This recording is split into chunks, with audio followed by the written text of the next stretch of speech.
Jan Nepomniachtchi started with e4. Ding Liren played e5, and we have after knight f3, knight c6, the Ruy Lopez.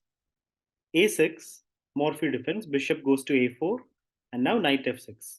No Berlin, Ding Liren decides to go to the main line of the Ruy Lopez. Castles, and here bishop e7. This is where Nepomniachtchi chooses a side line, not the main move. The main move is rook e1, and after b5, bishop back, castles, the game continues. Nepomniachtchi plays bishop into c6. This is the third best move, the third most commonly played move in the position. There are around 2500 plus games in this move order. So after bishop takes, Ding takes back, and now Nepo plays rook e1, defending the pawn. Knight d7, because now black has to defend the e pawn. Till now, if white took, black would have also taken. Now black defends the e pawn. Pawn d4, the most active move in the center, takes, queen takes. All this is theory. Lot of games have been played in this line. Castles, bishop f4, and knight c5, offering an exchange of queens. The most common move here is queen takes d8. Nepo plays queen e3, keeping the queens. Now bishop g4. This is the first move where no game has been played in this particular position. So now the players are out of theory. And from here, the game continues knight d4. Nepo tries to keep the tension by keeping as many pieces on the board as possible. Queen d7, knight c3, and rook d8. Black temporarily has the file, the d file. Now Nepo chooses knight f5. This is a very critical moment of the game because the most objective reply here is bishop takes, pawn takes. But Ding probably didn't like positions like this where white gets counterplay in the king side, where Nepo would be really in his element, where he would just attack on the king side.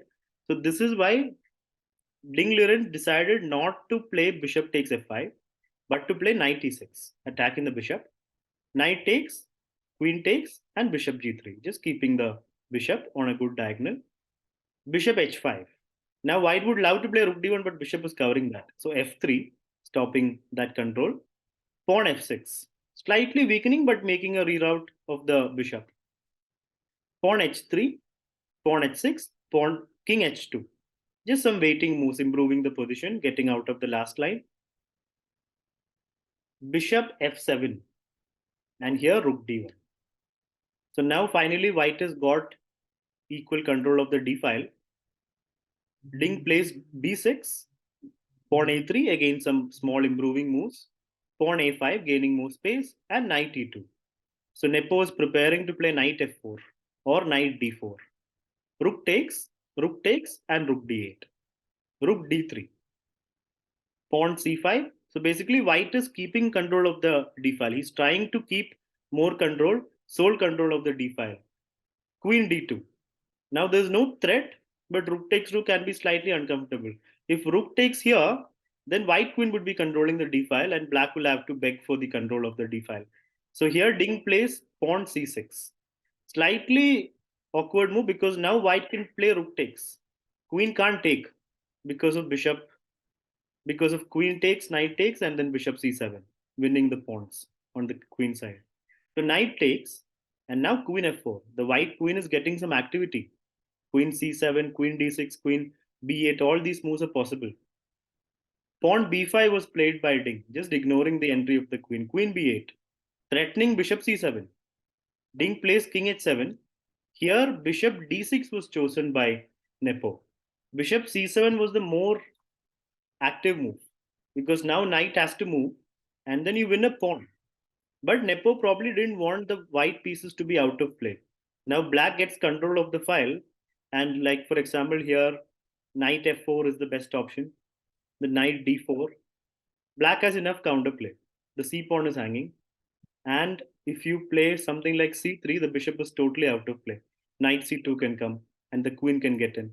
So this can become unpleasant. So this is why Nepo didn't choose that. He did not play bishop c7. Instead, he played bishop d6. Queen moves. Knight g3, heading to f5. Knight e6, and now f4, preparing f5.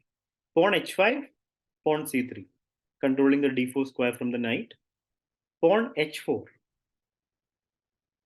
Here, black played queen d8, asking for an exchange of queens.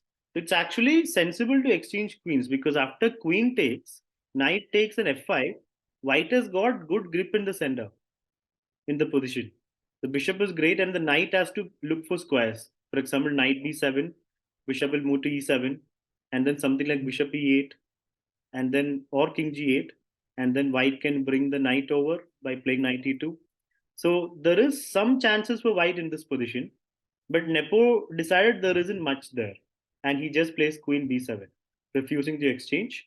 Bishop e8, knight f5, jumping in. It's just temporary activity for the white pieces because black almost forces an exchange of queens now. Nepo refuses, but queen d8, again repeating.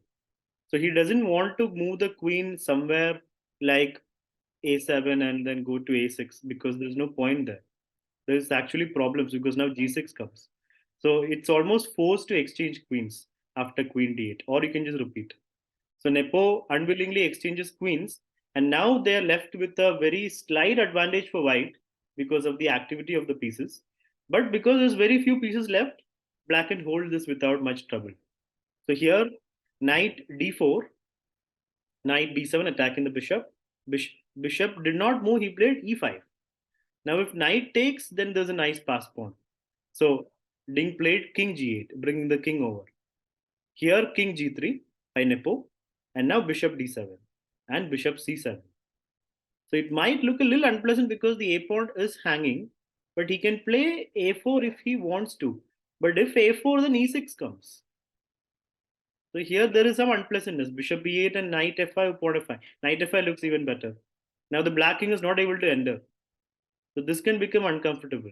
So that is why after bishop c7, Ding chose a very practical approach. He played knight c5, allowing Nepo to take the pawn. And now knight e6 is possible. Also takes knight d3 is also possible, attacking b2 and the e pawn. But he first brings the king over. Because if you directly go takes the knight here, attacking both the pawns, then e6 and white's actually winning. The e pawn is too strong. And now just bishop d8 and white wins. So this is why king f7 brings the king in, stopping e6. And now bishop b4, now knight d3. e6, bishop takes and knight takes the other pawn. So still very drawish. And after bishop d7, knight d4, knight into b2, the material is equal. And now king f3, white also brings the king in. Knight d3, g3, knight c1. So black has got good grip along the light squares and white can do nothing. And here after king to e3, they agreed to a draw. After 49 moves, game 1 of the World Championship 2023 and ends in a draw. So Nepo pushed for a little bit, but it was not much, and Ding was able to equalize pretty easily.